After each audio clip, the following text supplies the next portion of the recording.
are on chapter 8, the music of Manos. I like this chapter. I'm just going to get right into it. I'm telling you, doing this book thing is not easy. I have had to redo a number of things, and yeah, they just disappear. And anyway, I'm learning from scratch. So I hope you're enjoying it. And let's just get this one started. Chapter 8, the music of Manos. Many things can be said about Manos, and most of those things are not terribly positive. But nearly everyone who has stopped to listen will probably agree that the Manos soundtrack could well be the best thing about the worst movie ever made. The Manos soundtrack is a dichotomy. The whole jazz lounge feel paints the movie with an odd coat of surrealism. It shouldn't fit at all, but it does.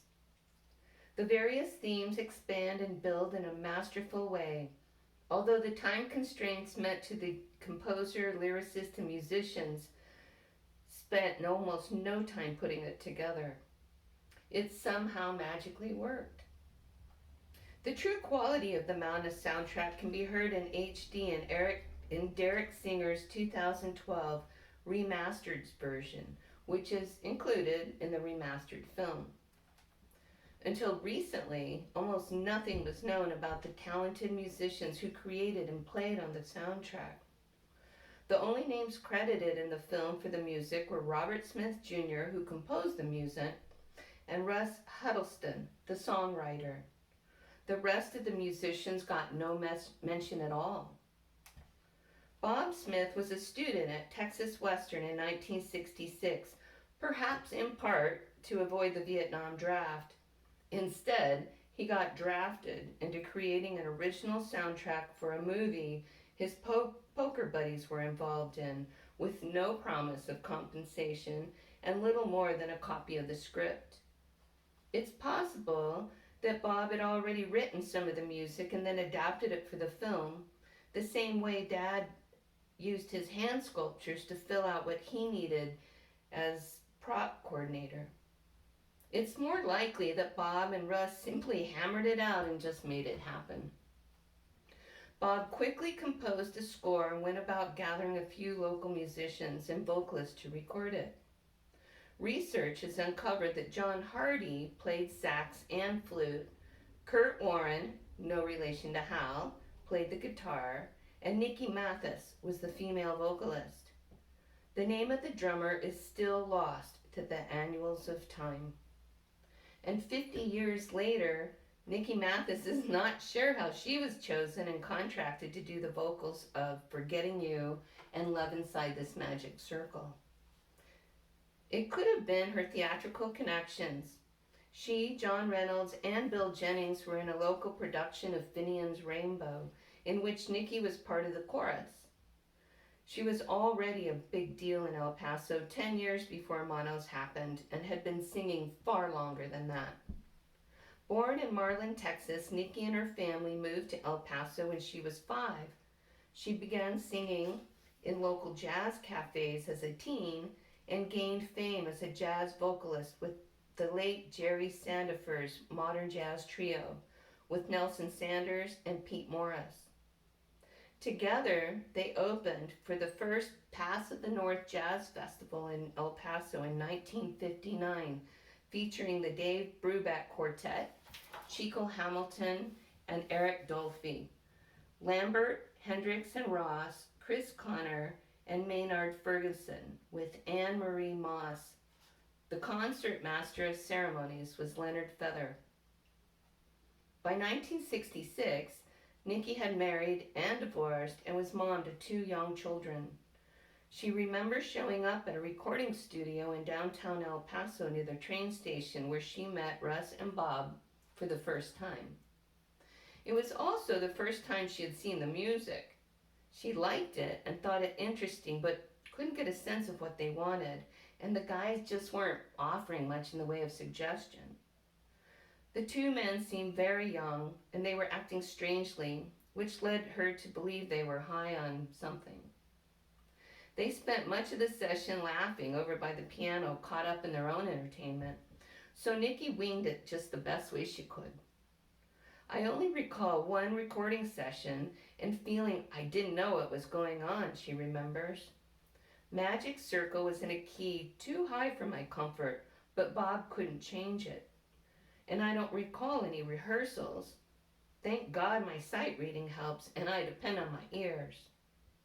Because of the energy in the room, Nikki interpreted the music as a bit wild, a little out of control, and it worked perfectly. None of the other musicians were there for that session, and she assumed the rest would be added in, so she had no opportunity to hear the finished product until the premiere. Nikki recalls the fun and vibrancy of the El Paso music scene of the 60s as being marred on the frequent occasions when segregation reared its ugly head, a real concern for the integrated jazz groups. She remembers a popular club called The Office, where she often performed, as being a place where her black friends were not welcome to come and see her. Kurt Warren, Manos soundtrack guitarist, echoes Nikki's memories. He remembers going to a club on Alameda Street in the mid-60s with John Hardy, the saxophone player from Manos, to play a gig. As they walked in the door, the bouncer stopped John and told him he had to leave. When he said he was with the band, the bouncer said, "Oh, okay, well, come on in." Kurt's Manos connections came about through his friendship with Bob Smith Jr., who he'd known since high school. Kurt went to El Paso High and Bob went to Austin High. Both young men were exploring jazz and enjoyed getting together with other young musicians to jam. The two remained friends and played together at various venues for many years. As a young musician, Kurt recalls going with Bob to a local club in Isleta to jam with Bobby Fuller. Fuller achieved brief fame with the Bobby Fuller 4 and a top 10 hit, I Fought the Law, until his mysterious death in July 1966 put an end to a promising career. Kurt, like Nikki, has little memory of the recording sessions for Manos. However, he's well aware of the film's popularity and has bought every available version. In the years since Manos, Kurt went on to record multiple albums and has played with great jazz greats, including Herb Ellis, Bill Wastrous, Bud Shank, Eddie Harris, and more. He became a tenured music teacher at UTEP, that's Texas University of Texas at El Paso, where he taught ear training, jazz and rock history, improvisation, and guitar. He taught many people and is proud of the successes of a number of them who have had impressive careers playing music around the world. The world of theater and music is a small one, and the Manos musicians came together again a number of times. Nikki had a number of opportunities to do gigs with saxophonist John Hardy. In the mid-'80s, she began working with Manos guitarist Kurt Warren again on the recommendation of Leonard Washington Ford, founder of the McCall Neighborhood Center, when Nikki needed a band for a summer jazz festival. After that, they often ran into each other at jazz sessions and remained friends long after. Thank you so much. Oh, the next chapter, chapter 9, that's a long one. It'll be 2 parts. The big premiere. That was a night to remember. Thank you so much for being here, and we'll see you next time.